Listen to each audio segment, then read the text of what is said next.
Have you ever wondered how far you've really come on your healing journey? Do you still find yourself thinking that you're not good enough, that there are too many things left unresolved? Here's a secret, and it needs to be named. Not recognizing your own progress is actually the final mask of your wounds. It quietly holds you back, making you believe that transformation has to be dramatic, obvious, and loud, just like in the movies, or else it doesn't count. But the truth is, most of the healing process happens quietly, silently, so much so that you don't even notice it. We've been taught that healing means erasing the shadow and perfecting ourselves, but according to Carl Jung, that's a major misunderstanding. Healing isn't about becoming perfect. It's the process of becoming more whole, more real with yourself. Today, I'm going to walk with you through 7 subtle inner signs that show you have truly reconnected with yourself and have healed much more than you realize. If you recognize these signs, it's time to honor yourself and step into the most powerful phase of individuation. Are you ready to look back and recognize the silent achievements of your soul? 1. Being able to be alone without feeling lonely. Have you ever found yourself lying in bed, phone in hand, endlessly scrolling from one social media platform to another, or hopping between podcasts just to avoid facing the silence around you? How many times have you turned on the TV without really watching anything, or kept yourself busy just so the room wouldn't be too quiet? When night falls, in those moments when there's no one else around, that emptiness creeps in again. Do you notice that sometimes it's actually the silence that scares you the most? I used to be like that. There were days when I would sit in my car for a long time, just delaying the moment I had to go inside. Not because there was anything interesting outside, but because I wasn't ready to face myself, especially when all the sounds of life had faded away. Particularly at this age, when familiar roles begin to shift, children grow up, family dynamics change, old relationships fade, the sense of feeling lost and confused becomes even clearer. And it's so hard to name that fear, afraid of being alone, but even more afraid of sitting with your own thoughts. Have you ever asked yourself why it's so uncomfortable to be alone? Why do you feel the need to play music, turn on the TV, do something, anything just to stay busy, even if you're not really interested? Most of us are afraid to face old questions, old wounds that still haven't healed. Silence is like a magnifying glass, amplifying every emotion, every shadowy corner we usually avoid. Carl Jung once said, "Loneliness does not come from having no people around you, but from being unable to communicate the things that seem important to you." It's true, loneliness isn't about the absence of others, but about not being able to truly talk to yourself, not being able to touch what really matters deep inside. I remember a woman I once talked to, in her 50s, who had just gone through a divorce, her children grown and living far away. Every night, she kept the lights on and the TV playing, just to chase away the emptiness. "I'm afraid of the feeling that I'll disappear if I turn everything off," she confided. This is the experience of so many people, having spent their youth caring for family, friends, and work, only to reach a day when, left with only themselves, they don't know how to face who they really are inside. But the strange thing is, the true healing journey only begins when you dare to turn off all the noise, when you're willing to sit in that silence. At first, it might feel deeply uncomfortable. Old memories surface, unanswered questions arise, and self-critical voices echo, "You're not good enough, you're a burden, you're invisible." But if you're brave enough to stay, you'll slowly realize all of these are just echoes from the past, not the truth about who you are now. Jung once wrote, "Your visions will become clear only when you can look into your own heart. Who looks outside, dreams. Who looks inside, awakes." Only when you dare to face your inner world with all its beauty and all its shadows do you truly awaken. I know. Our society today constantly encourages us to be busy. We are taught that only when we are working, contributing, and taking care of others do we have value. But ask yourself, when was the last time you sat alone without feeling uncomfortable? Do you dare to turn off all your devices? Just sit and listen to your breath. Notice every thought and feeling as it passes. You might think, if I feel comfortable being alone, am I isolating myself? But the truth is, only when you are no longer afraid to be alone are you truly free. Being alone is no longer a punishment, but a space for you to return to yourself. No pressure, no pretending, no need to prove anything to anyone. Think about Janice's story. After her husband died from illness, she couldn't bear the emptiness of every night. But over time, Janice decided not to run away anymore. She practiced sitting down, lighting a small candle, letting all her emotions come, writing down her thoughts, remembering her loved one who had passed away. A month, 2 months, and then one day Janice said, "I don't hate the quiet anymore. I've made peace with it." That is the first step of healing, not erasing the pain, but having the courage to sit with it. A study by Dr.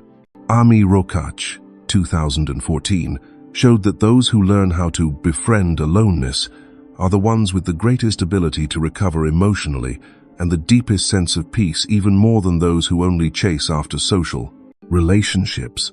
So what is the practical solution? You don't have to become a hermit or cut yourself off from society. Try, once a week, turning off your phone, no music, no TV, just spend 10 to 15 minutes sitting quietly with yourself. You can write in a journal, meditate, or simply breathe deeply.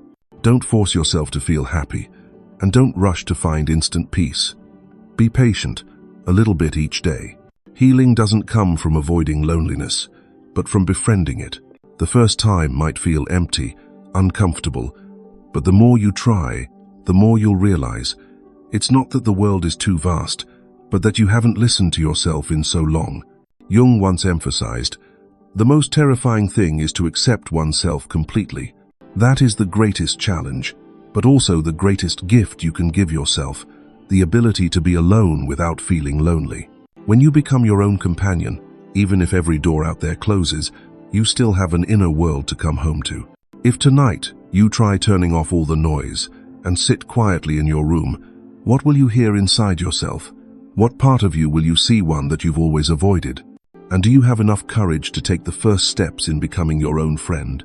You're not the only one who has ever feared the silence, but you absolutely can be the first, in your own story, to dare to step through the darkness and light up that inner room. And that is the first sign that you have healed more than you think. 2. The past no longer has power over you. Have you ever woken up in the middle of the night because an old memory suddenly rushed back? It might be a time you were publicly criticized in a meeting, or a harsh word from someone you once trusted. There are days when just hearing someone mention something remotely similar, every feeling, shame, anger, helplessness, surges back as vividly as it did the first time. The past suddenly feels like a ghost, waiting to drag you back into the swamp of old emotions, even while you keep smiling, living, and working as if nothing happened. I used to be like that. There were times when all it took was someone mentioning a past mistake, and my heart would race, my face would burn, my whole body tensed, ready to defend itself. Do you recognize that in yourself too? Looking back, I realize it wasn't just me. So many people around me were also trapped by old, painful memories, even though they happened decades ago. The past is not just something that has happened, it remains alive in our reactions, in our behaviors, even in our dreams at night.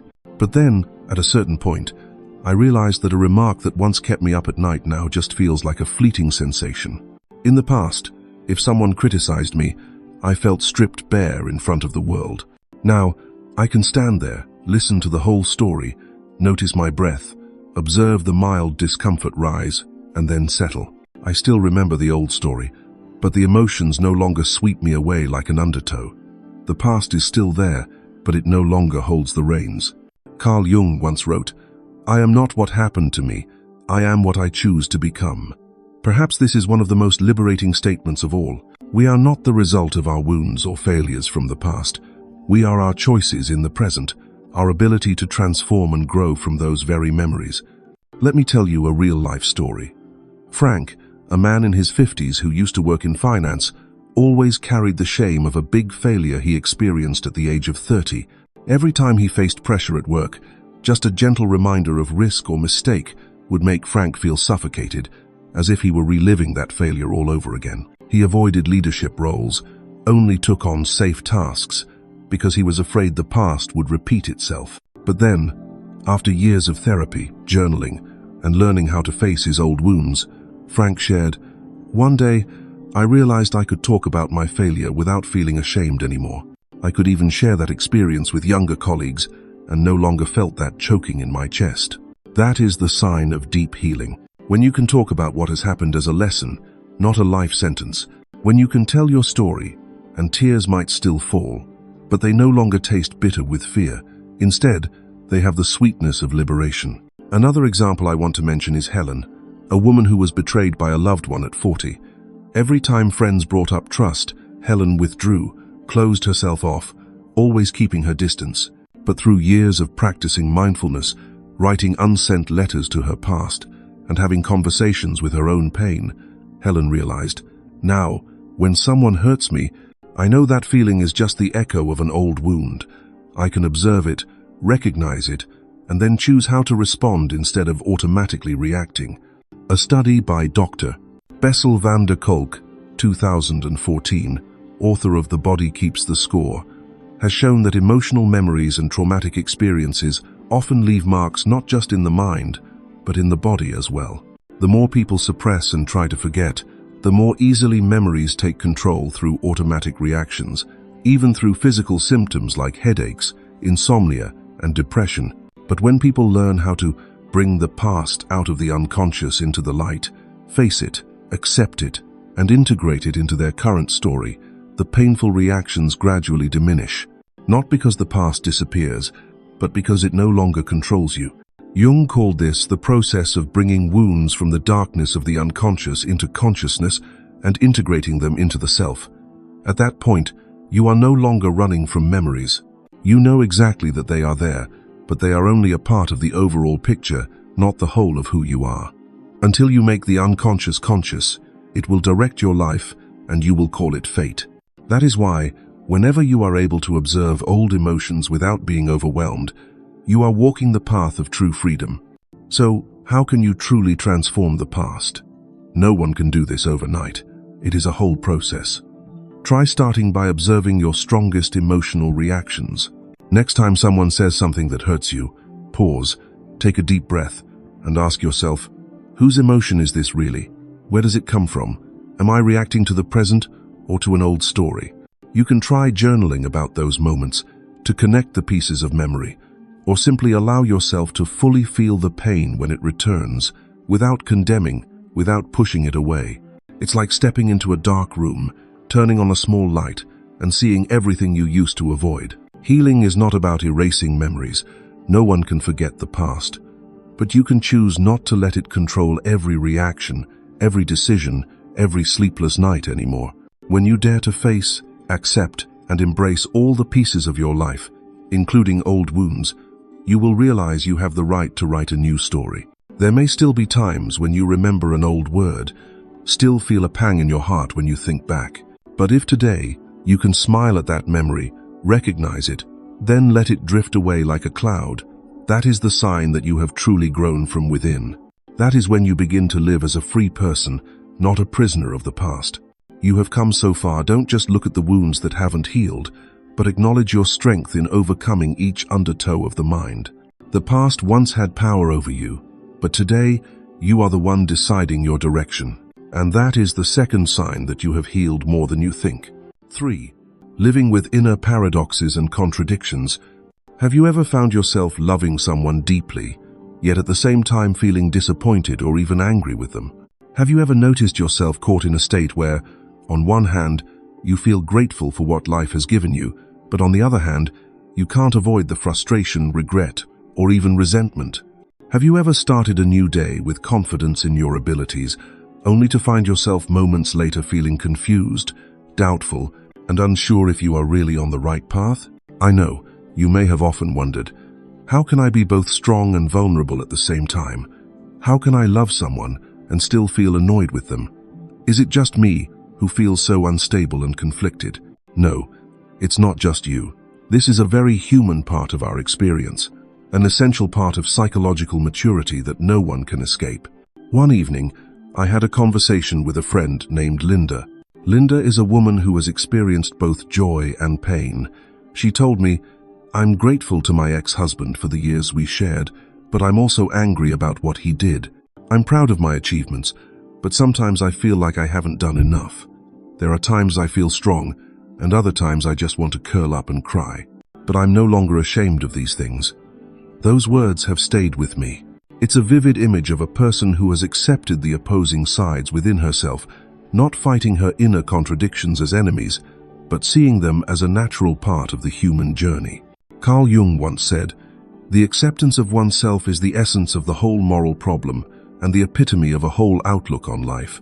True courage does not lie in eliminating every contradiction, but in being generous enough to contain them all, without being pulled and tossed by every opposing feeling. You might wonder why we often feel so much pain when we recognize so many layers within ourselves, even layers that are completely contradictory. Part of it is because society still teaches us that we must be consistent, that we have to choose a side, that everything must be clear-cut. You are allowed to be confident, but not insecure. You are allowed to be grateful, but not disappointed. But real life does not follow those formulas. Every day, we experience hundreds of emotions, constant conflicts between different aspects of ourselves. Demanding absolute unity only makes us more exhausted. Jung called this the transcendent function, the ability to hold multiple opposites at once, not forcing them to merge, but letting them coexist, creating a creative tension within each person. The most terrifying thing is to accept oneself completely. Maturity is not about eliminating contradictions, but about learning to live with them, like a painting with many shades of light and dark, yet the whole is harmonious and alive. Take, for example, a famous figure, Bruce Springsteen, a rock artist known as the Boss. Bruce once shared in his memoir about the tug-of-war between his desire to conquer the stage and the invisible fear he felt every time he returned home, between his rebellious, intense stage persona and his gentle, vulnerable private life. He wrote, "I spent my life trying to let the daylight in on my dark side." It was this willingness to face his own contradictions that enabled Bruce to create such vibrant, emotional music that has inspired millions. Another story closer to home is that of Joanne, a retired teacher, who once told me, "I've always loved my students, but sometimes I'd get so frustrated, I wanted to scream because of their stubbornness. I used to feel guilty about that, thinking I wasn't patient enough, not good enough. But over time I realized, I can love and be angry at the same time, and that doesn't make me a worse person. In fact, it makes me more real, whole."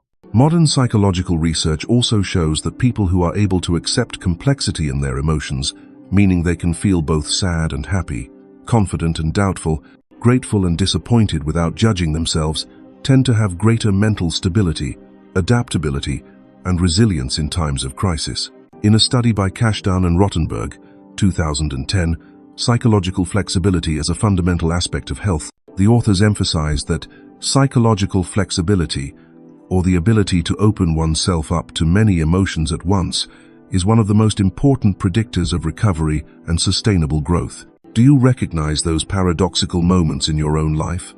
Have you ever felt proud of how far you've come, and at the same time, regretful about what you missed along the way? Has there ever been a time when you wanted to be close to someone, yet also felt the need to keep your distance to protect yourself? That is completely normal. There's no need to pick a side. You are not just one role, one characteristic, or one state of being. You are the sum of hundreds of shades, a constant flow between opposing shores. The solution to this inner conflict is not to force yourself into uniformity, nor to deny the other half of your feelings. Instead, try observing all your emotions as you would observe the sky. Sometimes cloudy, sometimes sunny, sometimes gray, sometimes bright. They are all part of a bigger picture, and the painting isn't complete if any shade has to disappear. Try this in practice. When you notice two conflicting emotions inside you, don't rush to dismiss one. Take a deep breath and name them both. I am in love, but I am also angry. I am grateful, but I am also disappointed. I am confident, but I am also afraid. That is not weakness. It is a sign that you are more mature than you think. At the end of the day, remember, you don't have to be perfect in a rigid way. You just need to be yourself, in every contradiction, in every shade. Only when you accept the paradox within can you truly find peace, not as an inner war, but as a gentle, deeply human compromise. That is another sign that you have come much further on your healing journey than you once believed. 4. Immune to the projections of others. Have you ever felt misunderstood, labeled with traits, feelings, or intentions that aren't truly yours? There are times when you stay silent just to listen, but someone says you are cold, distant. Sometimes, when you show vulnerability, someone says you are too sensitive, too fragile. Even when you're simply being honest about your emotions, there are still those looks, those comments, those assumptions that stick labels on you that don't belong. And it's all too easy to believe those things are true. I know that feeling all too well. There have been periods when just one judgmental remark from a colleague, "You're not proactive, you're too reserved," was enough to make me doubt myself for days. I changed my behavior just to fit expectations, just to avoid being judged. But the more I tried, the more I lost touch with myself, weighed down by the emotions of others, confused by the roles they assigned me. And I realized, when I am not clear about who I am, it's easy to get swept up in someone else's story to the point where I can no longer recognize my own truth. Carl Jung once wrote, "Everything that irritates us about others can lead us to an understanding of ourselves." This quote isn't just about projecting our inner world onto others. It's also a reminder that what others judge often comes from their own emotional maps, memories, and wounds. When you haven't yet healed, it's easy to accept and absorb every reaction, every outside expectation, as if it's the undeniable truth about yourself. But when your healing journey has gone far enough, you begin to see the boundaries. You are you, and others are themselves. You can listen, you can observe, you can empathize, but you no longer automatically play a role in someone else's script. Let me tell you about Monica, a mid-level manager who used to be under a lot of pressure in a competitive work environment. Every time her team's results fell short, her boss would hint, "I don't think Monica is tough enough to lead the team." Hearing that, Monica used to lose sleep, tossing and turning, trying so hard to project grit that she forced herself to become someone she wasn't. But through psychological coaching sessions, Monica gradually realized that this feeling wasn't her truth. It was her boss's expectation and insecurity, coming from his own value system and his own experiences. Monica learned to respond gently, "I appreciate your feedback, but I know who I am and how I create impact." And the strange thing was, the more firmly she stood in her own identity, the less she was swept up in the roles others tried to assign her. Or the story of Stephen, a single dad after his divorce. When Stephen chose to honestly share his real feelings, his worries, his hurt, even his sadness, his friends would say, "What kind of man is so weak?" In the past, Stephen would quietly swallow his feelings, doing everything he could to act fine, to fit the strong image everyone expected. But the more he did that, the more empty and exhausted he felt. At some point, Stephen decided to live honestly with his emotions. When someone said, "You're so weak," Stephen just smiled. "Maybe, but I'm happy being myself." He no longer felt wounded by those labels. That was when he understood those feelings belonged to the other person, not to him anymore. Studies in boundary psychology emphasize that one of the strongest signs of mental maturity is the ability to clearly distinguish between your own experiences and someone else's reactions. Dr. Henry Cloud, author of the book Boundaries, When to Say Yes, How to Say No to Take Control of Your Life, wrote, "People with strong boundaries are clear about their identity. They are less likely to take things personally, more able to empathize without absorbing negativity." Jung also emphasized that true healing is not about becoming invulnerable, but about having a deep awareness of the boundary between your inner world and the outer world. Knowing your own darkness is the best method for dealing with the darknesses of other people. Only when we understand ourselves deeply do we stop being afraid of being tainted by the shadows of others.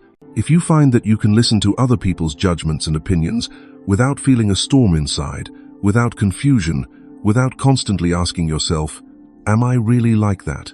then that is a huge step forward. You can have compassion for the fear, the pain, the anxiety that someone else is projecting onto you, but you are no longer overwhelmed by it. No longer feel the need to fix yourself just to fit into someone else's mirror. Have you noticed that change in yourself? Have you recently felt less affected by other people's criticisms, less guilty when you don't meet someone's expectations? Have you found it easier to say no when something isn't right for you, without all the old guilt and self-doubt? That is not indifference, nor is it selfishness. It is the healthy boundary of the self, when you know who you are and respect the differences of everyone around you. Whenever you feel judged, remember to pause for a moment and ask yourself, whose feeling is this? Whose opinion does this really belong to? Imagine a clear glass wall between you and the other person. You can see, you can understand, but you do not let everything come flooding in to muddy your own being. You do not need to run away from judgment, nor do you need to please everyone. You only need to be strong enough to stay with your own truth in love and in disagreement, in empathy and in difference. That is the deepest foundation of inner freedom, a sign that you have become immune to the projections of others and that you are far more mature than you once believed. 5. Your dream world changes. Have you ever experienced nights filled with nightmares, recurring dreams where you're being chased, falling, or trapped in a dark place with no way out? Have you ever woken up in the middle of the night with your heart pounding, cold sweat on your skin, a sense of unease clinging to you until morning? I've been there. There were long periods when I was afraid to go to sleep because I knew I'd have to relive the painful things I tried to avoid during the day. But then, one day, my dream world started to change. The nightmares became less frequent, replaced by strange new dreams. I would walk through brighter hallways, meet friendly faces, or simply wake up feeling curious, thinking, why did I dream about a door opening to the sea last night, instead of feeling the old fear and urge to run away? That was when I began to believe something real was transforming inside me. Have you noticed your dreams gradually changing? They're no longer battlefields filled with shadows, no longer the endless cycle of escape, but instead contain moments of peace, curiosity, even hope. Maybe you haven't paid attention, but dreams like signals sent up from the deepest part of your soul always reflect your true internal state, even when you think you're fine or not fine during the day. Carl Jung once said, "The dream is the small hidden door in the deepest and most intimate sanctum of the soul, which opens to that primeval cosmic night that was soul, long before there was conscious ego."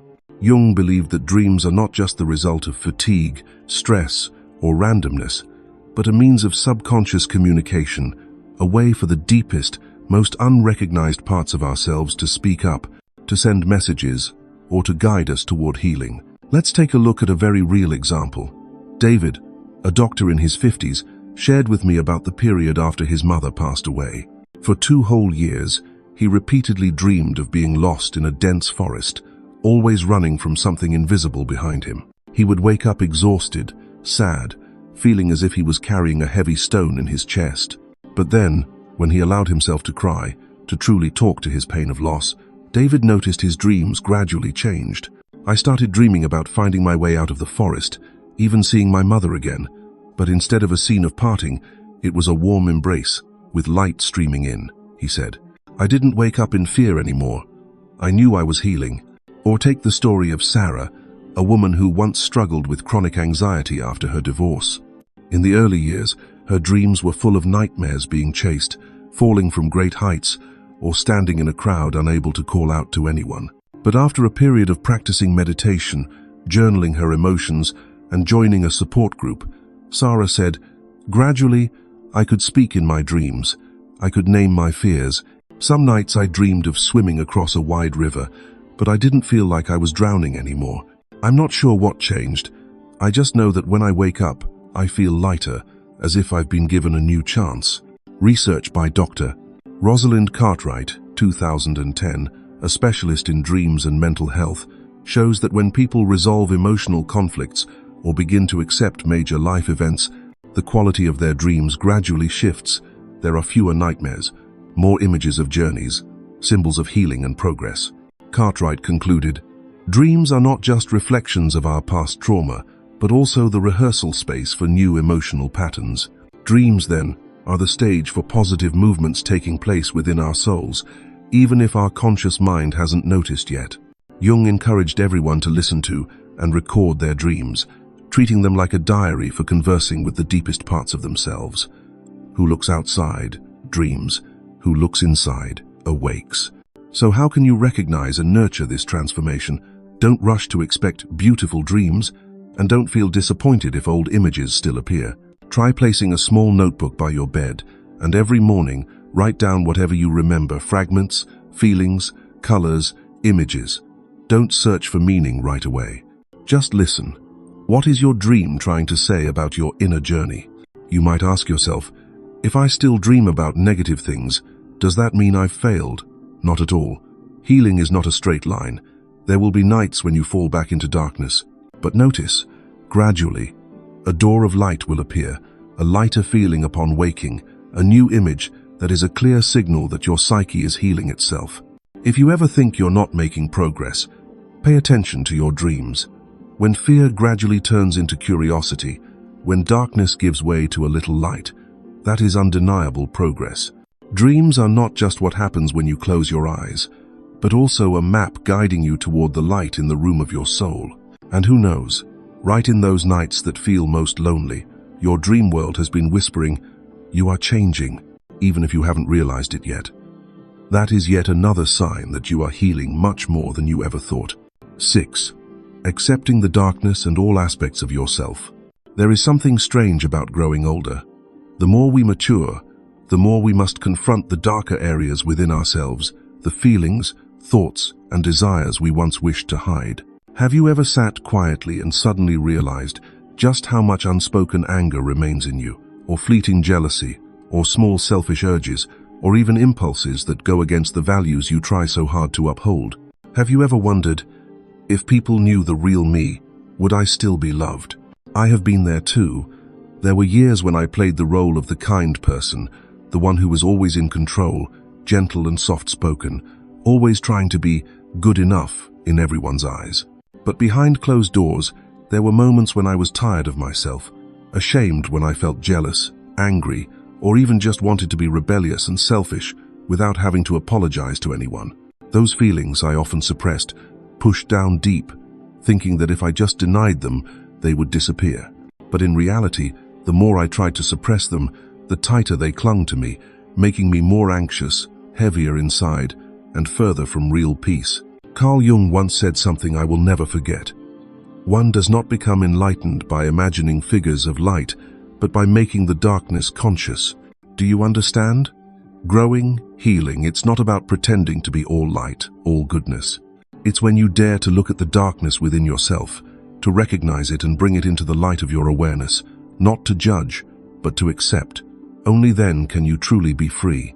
Think of darkness as a secret room within the house of your soul. The more you keep it locked, the thicker the dust grows, and the more afraid you become to step inside.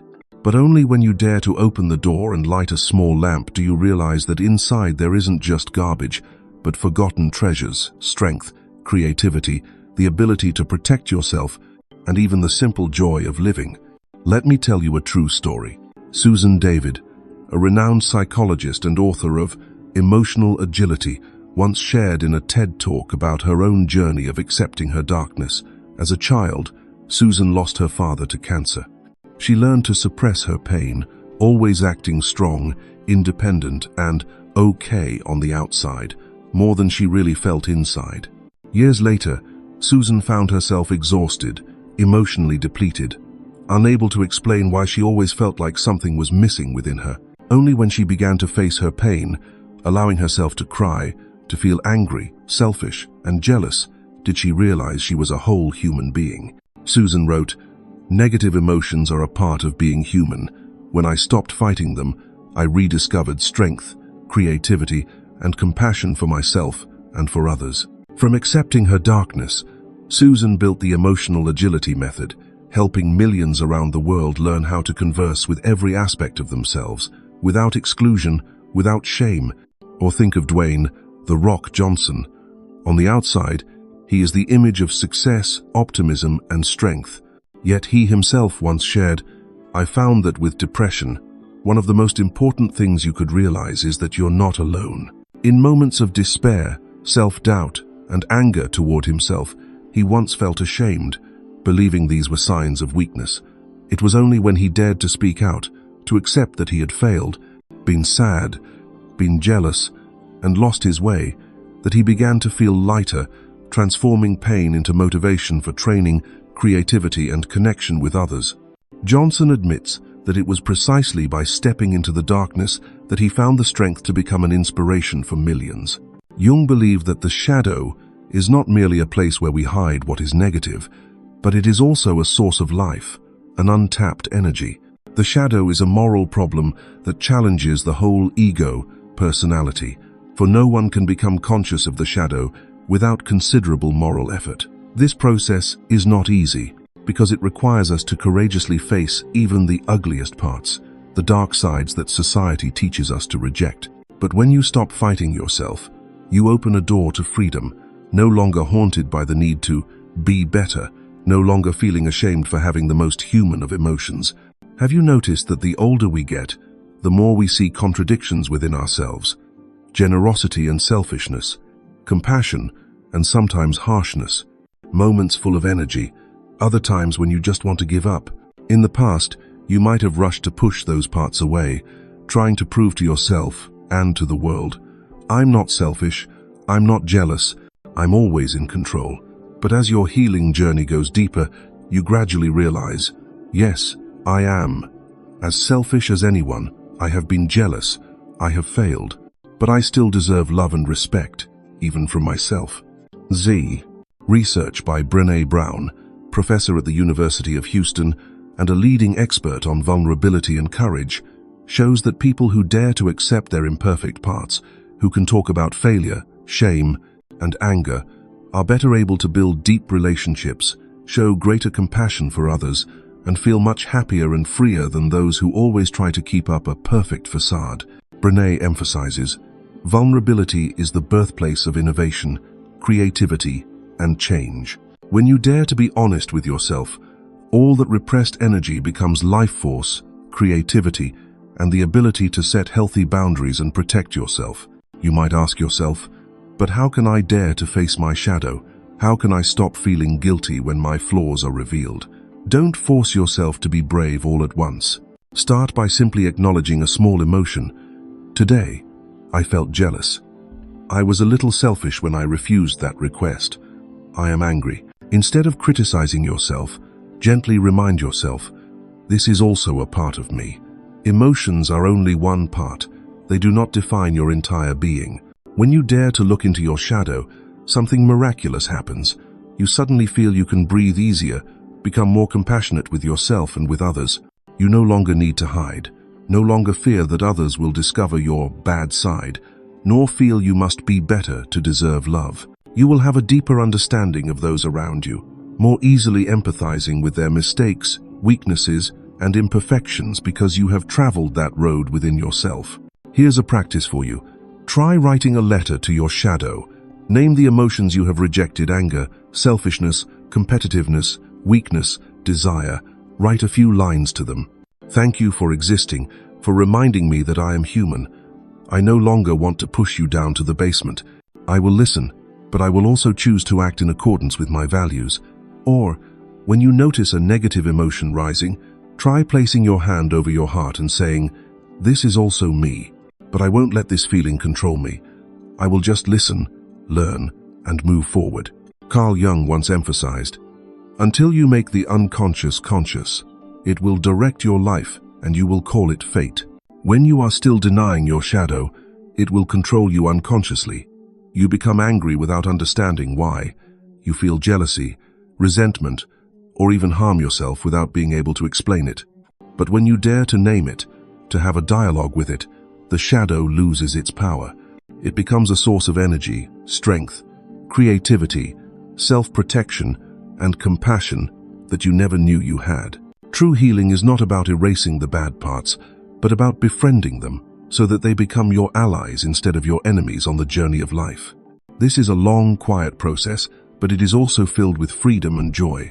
When you stop trying to be a perfect version of yourself, when you dare to live honestly and fully with all your facets, you are truly freed from the pressure to please everyone, and you find a peace that does not depend on how others see you. That is a very profound sign you have gone much further than you ever thought on the path of healing. And perhaps, just like me, you will realize, it is precisely from the shadow that true light is kindled. You only need enough courage to step in and smile, knowing that I am the sum of it all, and I am worthy, whether in light or in shadow. 7. Life has meaning and connection to something greater. Have you ever sat quietly on a morning, coffee in hand, listening to the birds outside your window, feeling the light streaming through the blinds, and suddenly found yourself flooded with a very different feeling.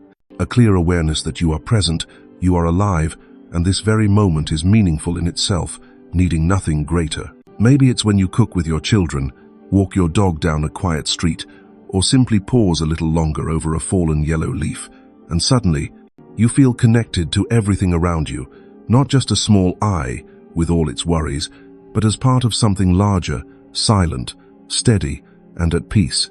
Let me ask you, when was the last time you felt that?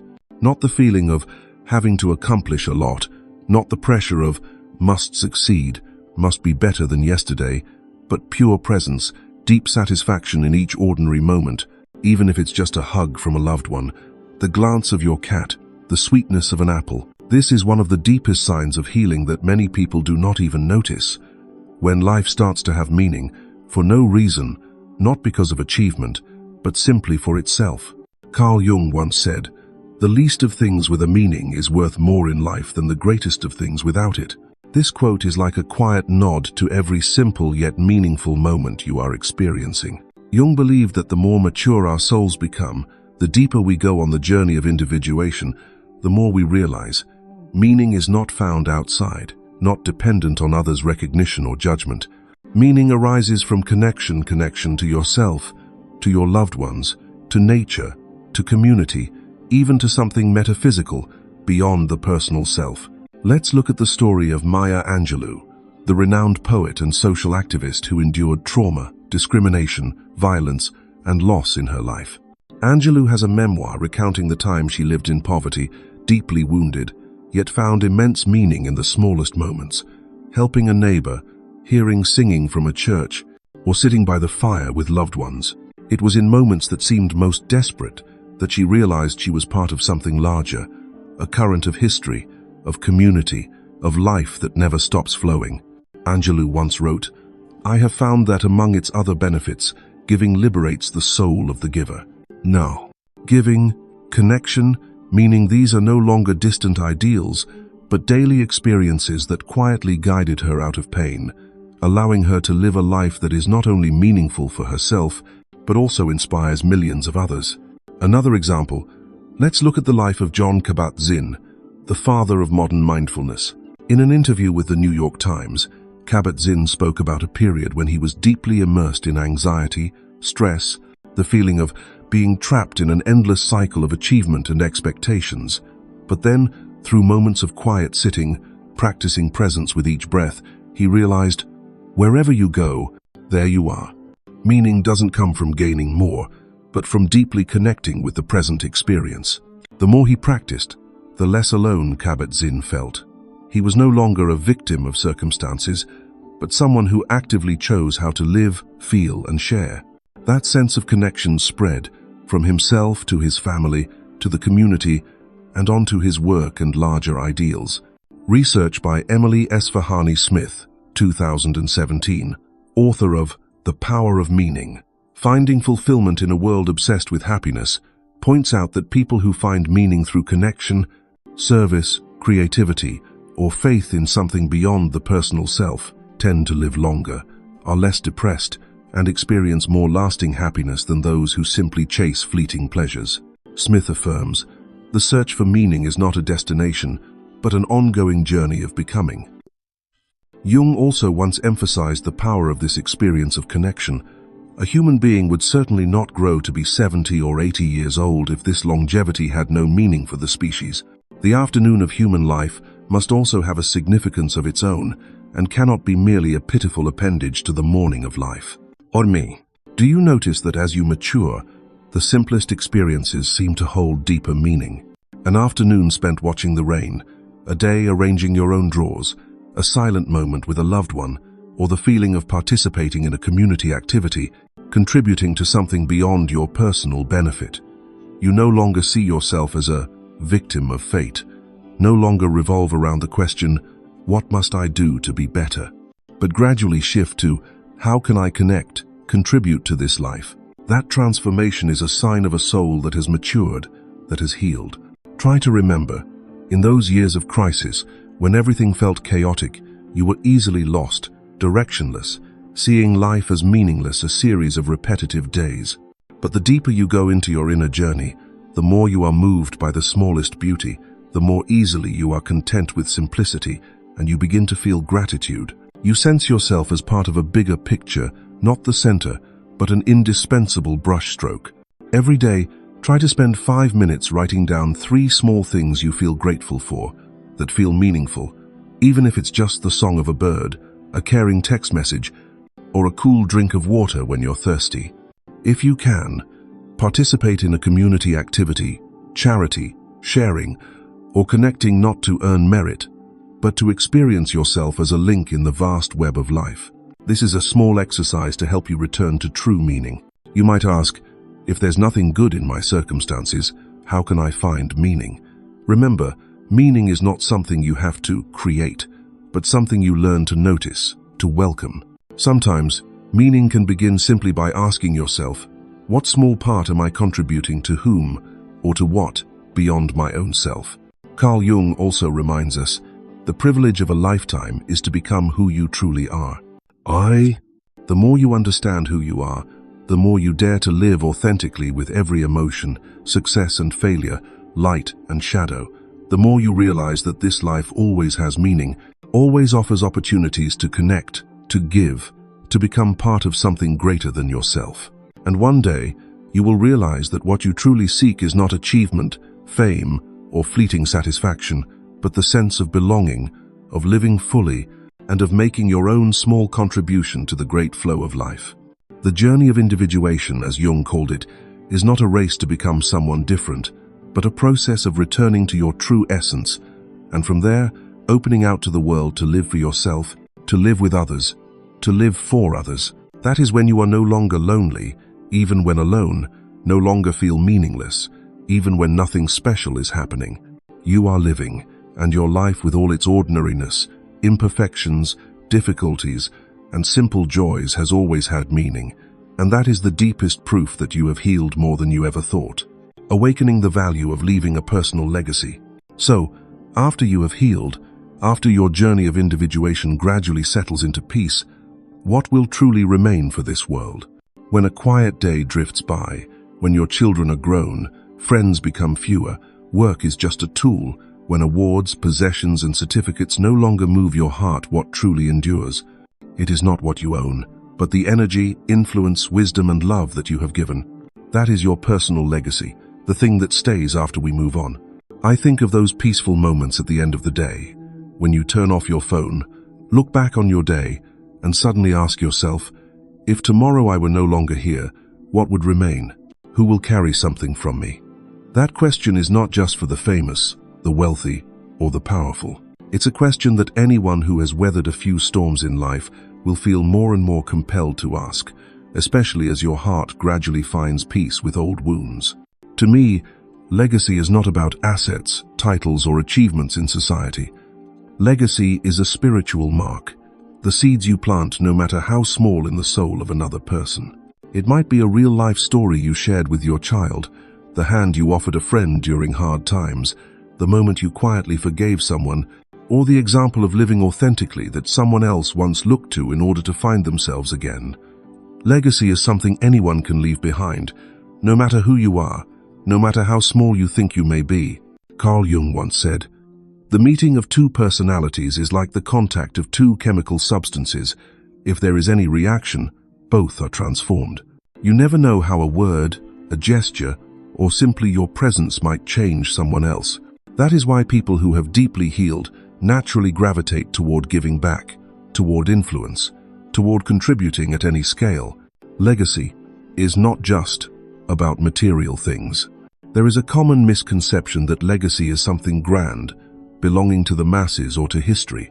In reality, the most meaningful legacy is often small, quiet, and found in every authentic action you take each day. When you are healed enough, you naturally want to pass things on rather than keep everything to yourself. This does not come from sacrifice or a need for praise, but from the natural instinct of a mature human being. Erik Erikson, the renowned psychologist with his 8 stages of development, spoke of the crisis of generativity versus stagnation in middle adulthood.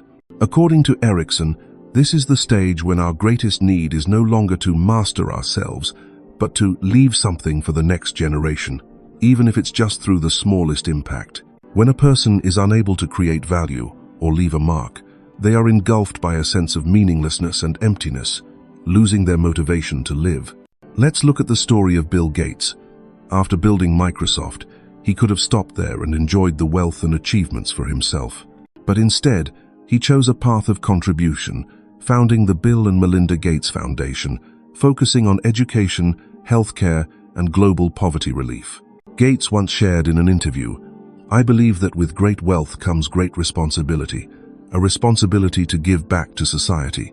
What he left for the world is not just technology, but also inspiration about altruism and the way a person uses their maturity to create a wider circle of influence. Another example, think of Jane Fonda. Her acting career, fame, and wealth were already abundant, but it was in her later years that she became a prominent social activist, advocating for the environment, women's rights, and mental health. Fonda shared, "It's never too late. Never too late to start over. Never too late to be happy." It is the courage to live authentically, to share her experiences, and to inspire that is the most profound legacy Fonda leaves for women searching for themselves at any age. Ways to create a legacy not everyone recognizes. Many people think you have to be truly wealthy or exceptionally talented to leave a mark. In reality, anyone can create a legacy through the smallest actions as long as they come from a place of healing and inner awareness. Like sharing your authentic life story.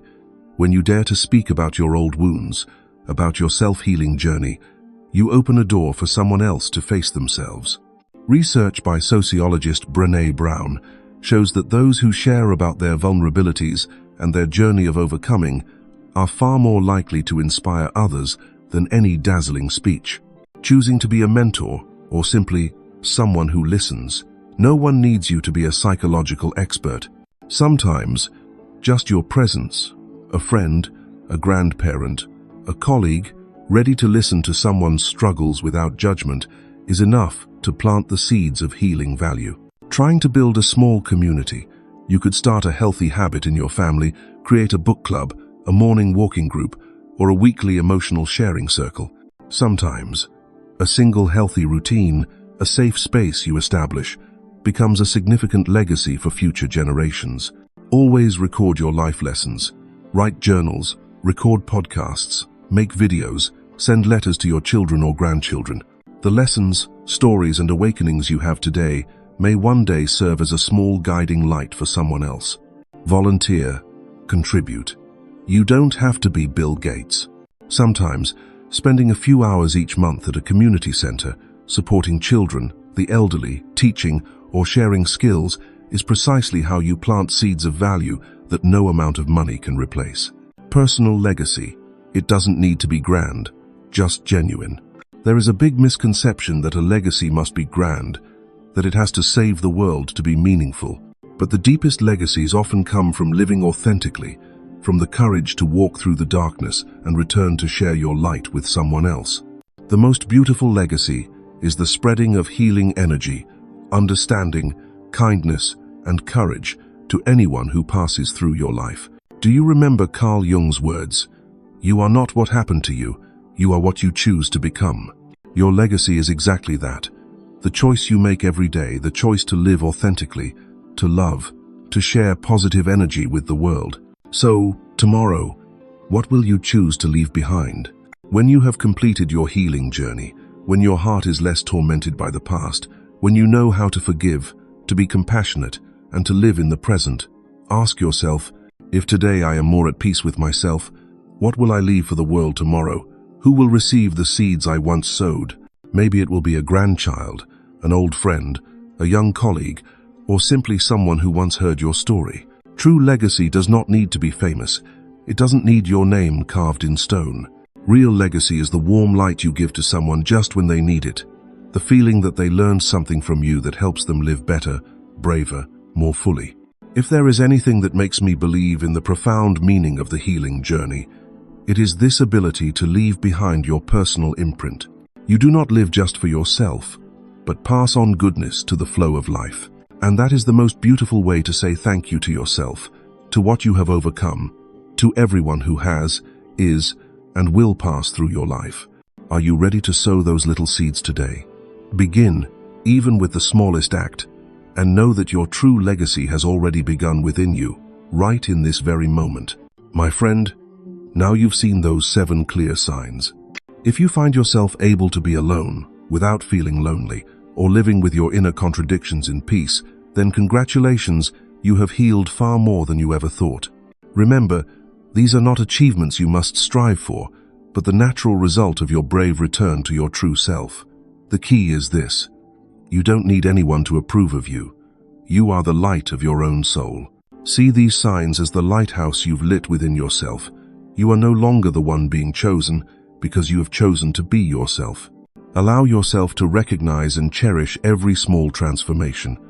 If this journey speaks to you, please share it, so someone else may also find those silent signs of healing within themselves.